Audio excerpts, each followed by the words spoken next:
Do you ever hit that point where you feel like you don't know what to collect next? Well, in this video, I'm going to give you some ideas.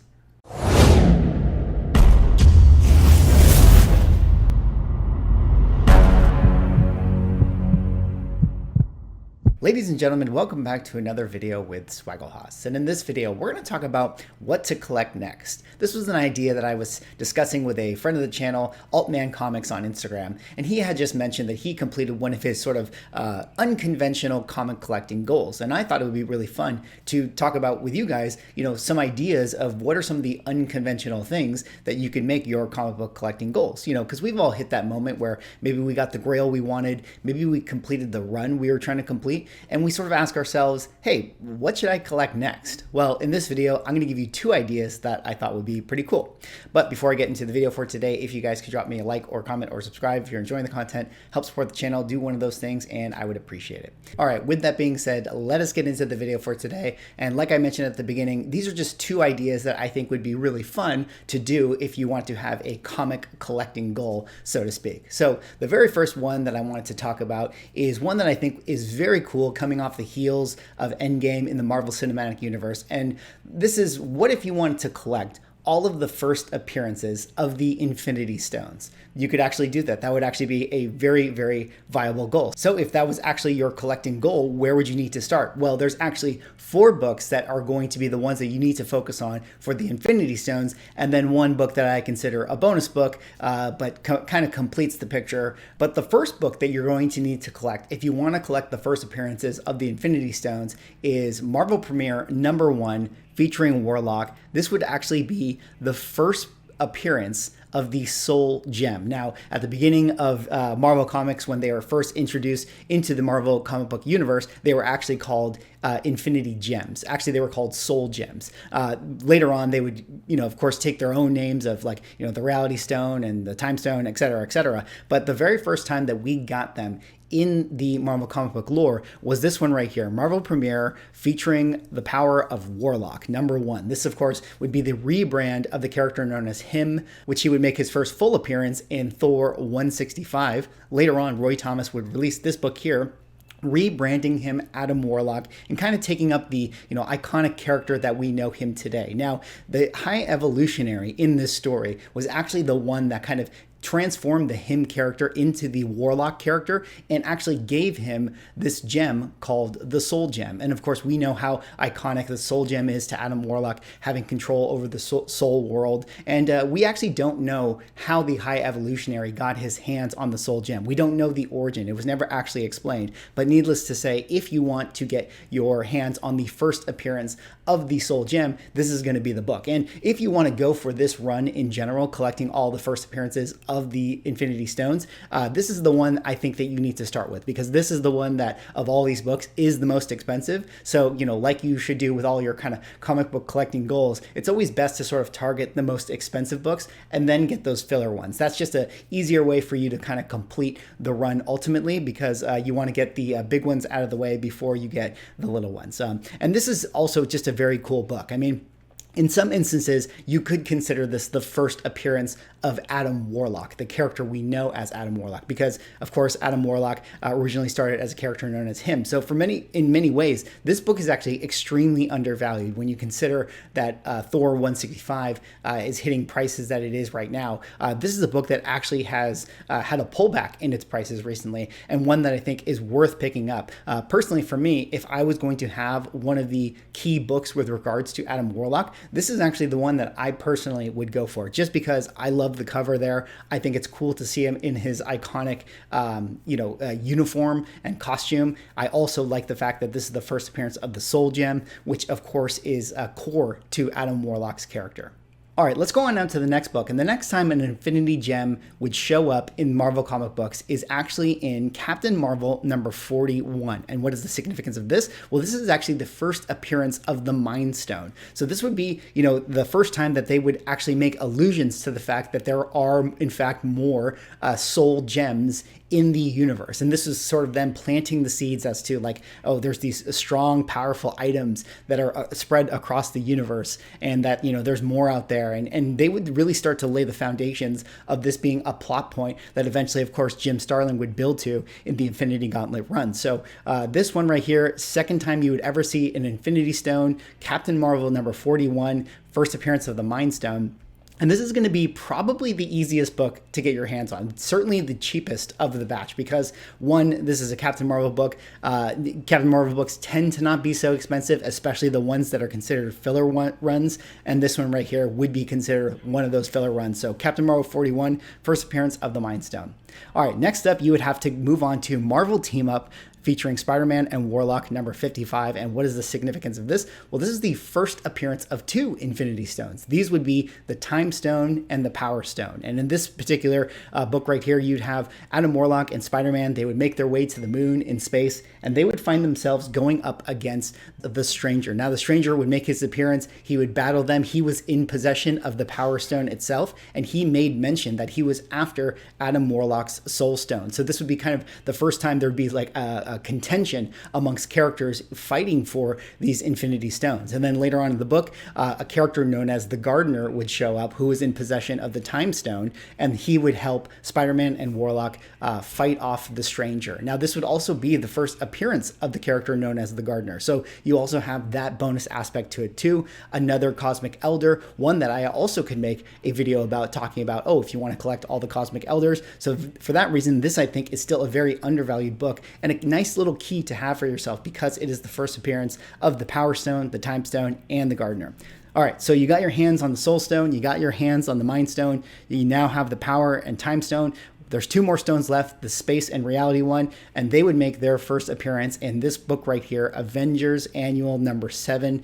This would be the first time you would see all 6 stones together, and including that of the appearance of the Space and the Reality Stone. And this particular story right here would be when Jim Starlin would take over the plot revolving around the stones. This would be the kind of that first big Avengers versus Thanos culmination, and they would fight over the Infinity Stones in this one. This book right here was actually considered the death of Warlock, Pip the Troll, and Gamora. Later on, of course, if you guys know the Infinity Gauntlet storyline, those characters would be rebirthed. So this is where, you know, they would have their death in 1977, rebirth later on in 1991, and then, of course, to go on to tell the great Infinity Saga with Jim Starlin. He would go on to have a great run with the Adam Warlock character after this one. So Avengers Annual number 7, first appearance of all of the stones together, and specifically that of the Reality and the Space Stone.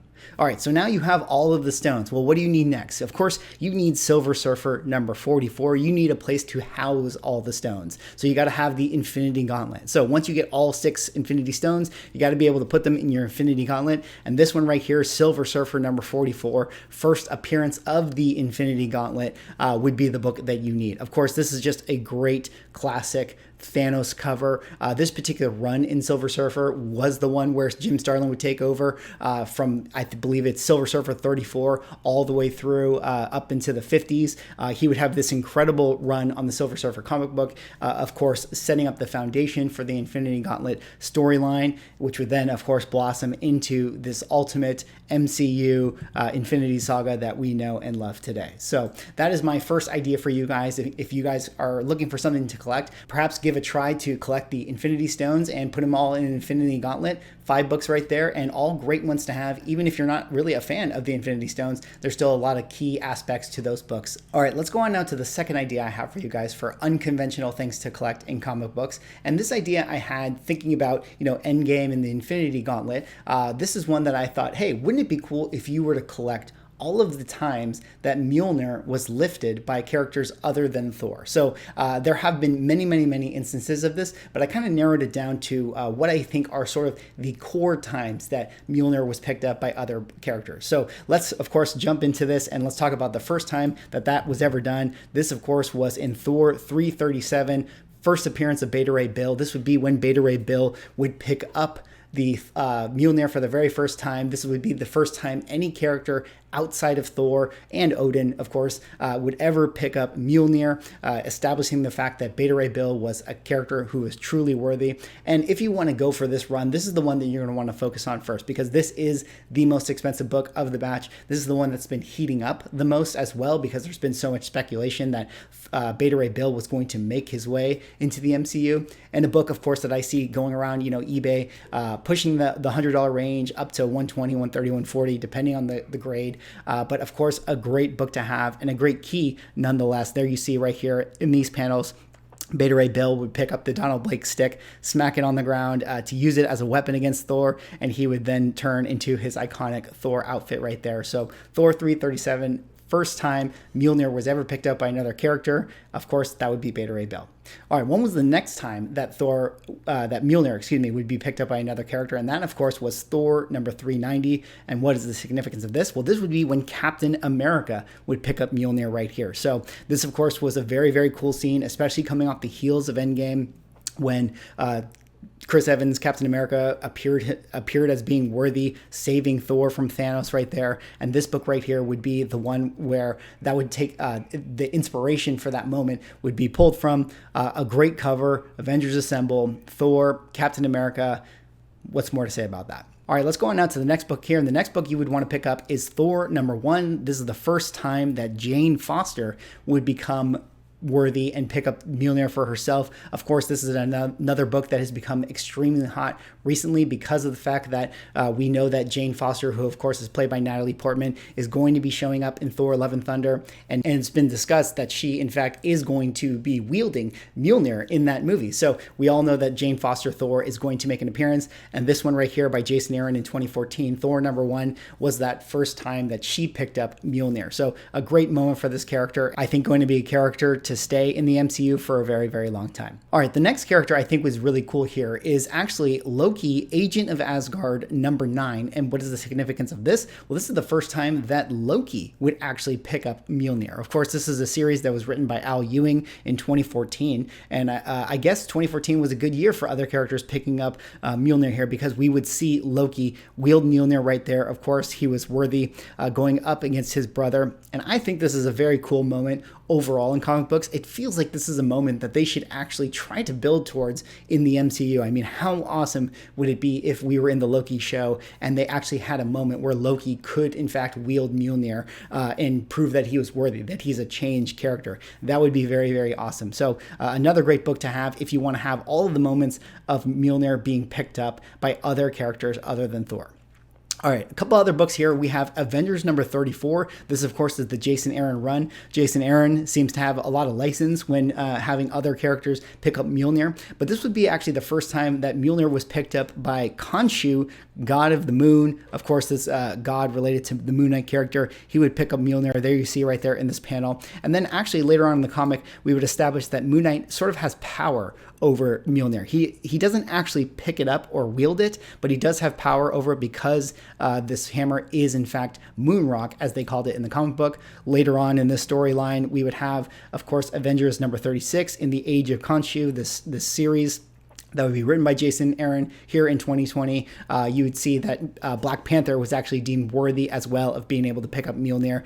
He, again, only kind of has power over it. And then we established that in the past, there have been Black Panthers that have, in fact, wielded the hammer. So a little bit of a caveat there for wielding the hammer, but certainly I feel like counts in my book. All right, and the last book I have for you guys here of moments where Mjolnir was lifted by other characters other than Thor himself. Well, this, of course, is King in Black number 5, most recently here in 2021 by Donny Cates. This is when Venom, with the Enigma Force, was actually able to wield Mjolnir as well, going up against Null. There you see right there, Venom, full Enigma Force, wielding Mjolnir. He's also got his now iconic sword. So King in Black number 5, the most recent time that Mjolnir was wielded by a character other than Thor. Well, that is all I have for this video. Those are just kind of two random ideas I had for what to collect now. Let me know what you guys think. Do you guys have other kind of unique random collecting goals or ideas that you have? I thought that this would be kind of a fun series to do and talk about with you guys. Sometimes we all hit that wall where we don't know what to go after next. We kind of feel like we're in a lull with our collecting goals. And here I just kind of wanted to throw out two ideas that I thought would be fun. Anyways, that is all I have for this video. Drop me a like, comment, subscribe if you're enjoying the content, and I will see you in the next one.